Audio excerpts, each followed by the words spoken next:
Hello everyone, welcome back to my channel the silent नाकिस्ट। I am Nikita, एक ऐसी student जो पढ़ती भी है, प्रोक्रास्टिनेट भी करती है, बट एंड मोमेंट तक कैसे ना कैसे करके पर सिलेबस कवर ही कर लेती हूँ। सो आज का व्लॉग बहुत चिल रहने वाला है, just taking you through what I study in a day. And आज का गोल सिर्फ फिज़िक्स और केमिस्ट्री थोड़ा सा रिवाइज करना और केमिस्ट्री में मेथड्स ऑफ प्रिपरेशन करना, बिकॉज मैं अपनी केमिस्ट्री की परफॉर्मेंस से बिल्कुल भी सेटिस्फाइड नहीं हूँ, इसीलिए I need to revise the chapter again. So let's dive into the video. तो फिज़िक्स में मैं रिवाइज कर रही हूँ electric charges and fields. And इसीलिए सबसे पहले हमने उठाई NCERT, because let's be honest, boards और नीट में सबसे ज़्यादा यही काम आती है। एंड इसके बाद फिर मैंने कंसेप्ट्स रिवाइज किए, Coulomb's law and properties of charges, then vector form वगैरह सब कुछ जो भी था इसमें।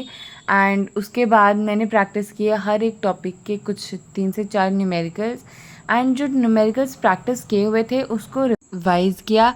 मैं यूजुअली यही करती हूँ कि एक कंसेप्ट को पढ़ने के बाद, रिवाइज करने के बाद उसी टॉपिक के 3 से 4 क्वेश्चंस कर लेती हूँ। इससे ये रट जाता है and it is really helpful. Like brain अभी फुल हो गया है and it's shutting down completely, so it's time for a break. And I just scroll और just watch what I had studied. थोड़ा सा रिवाइज करेंगे, थोड़ा सा एक ओवरव्यू लेंगे, दैट्स इट। इससे ज़्यादा कुछ नहीं, बिकॉज अभी तो 5 से 10 मिनट नहीं पढ़ सकते कुछ। सो हमारा नेक्स्ट गोल रहेगा chemistry, hello alkenes and hello arenes. Let's see हम आज कितना कवर कर सकते हैं। एंड फिर टाइम हुआ केमिस्ट्री का। केमिस्ट्री में मैंने physical properties, chemical properties and methods of preparation revise किया। मैंने रीड आउट किया, मैंने की पॉइंट्स अंडरलाइन किए। एंड फिर मैंने थोड़े इन टेक्स्ट क्वेश्चन सॉल्व किए, बिकॉज इनसे थोड़े उन्हीं टॉपिक्स की क्लैरिटी बढ़ती है। एंड प्रॉपरली मार्क किया कि कौन सा पॉइंट कहाँ इम्पॉर्टेंट है। इससे मुझे रिवाइज़ करते टाइम थोड़ी आसानी होती है, बिकॉज मुझे कहाँ पे फोकस करना है ये मुझे पता होता है। एंड मैंने अपनी पिछले वीडियोस में भी बता रखा है कि बुक्स को रीड करना is really necessary before you jump on to questions और राइटिंग आंसर्स।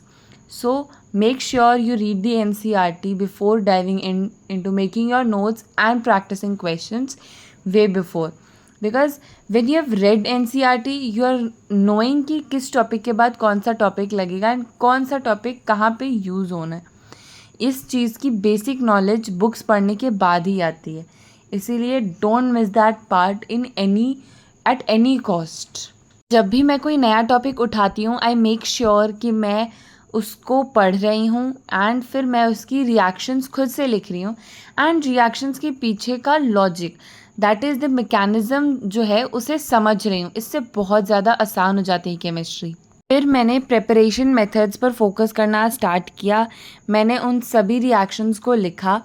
ये मेरी ट्रिक है कि कलर कोड कर लो, रेड से इम्पॉर्टेंट रिएक्शंस एंड ग्रीन से I would mark those reactions जिनमें जो एक्सेप्शंस हैं, एंड फिर ब्लू से डाउट्स जो फ्रेंड या टीचर से पूछने होते हैं। The next thing that comes here is कि आपको ये पता होना चाहिए कि रिएक्शन में रिएजेंट्स, रिएक्टेंट्स एंड प्रोडक्ट्स तीनों करेक्ट होते हैं, तब जाके पूरे मार्क्स मिलते हैं। बिकॉज मेरी सबसे बड़ी गलती यहाँ यही होती है कि मुझे रिएक्टेंट्स पता है क्या है, प्रोडक्ट्स पता है क्या है, बट मैं रिएजेंट्स भूल जाती हूँ, कंडीशंस भूल जाती हूँ कि उसमें क्या क्या करना है, जैसे कि टेम्परेचर, कैटलिस्ट एंड वटेवर जो वहाँ पे कंडीशंस अप्लाई हो रही है। तो ये चीज़ बहुत ज़्यादा ध्यान से करनी पड़ती है, because chemistry is really subjective. Colour coding का हैक ज़रूर ट्राई करना, hope it helps.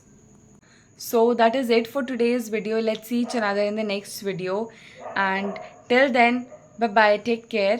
If you found this video helpful or relatable, like, share and comment, and subscribe for more such content.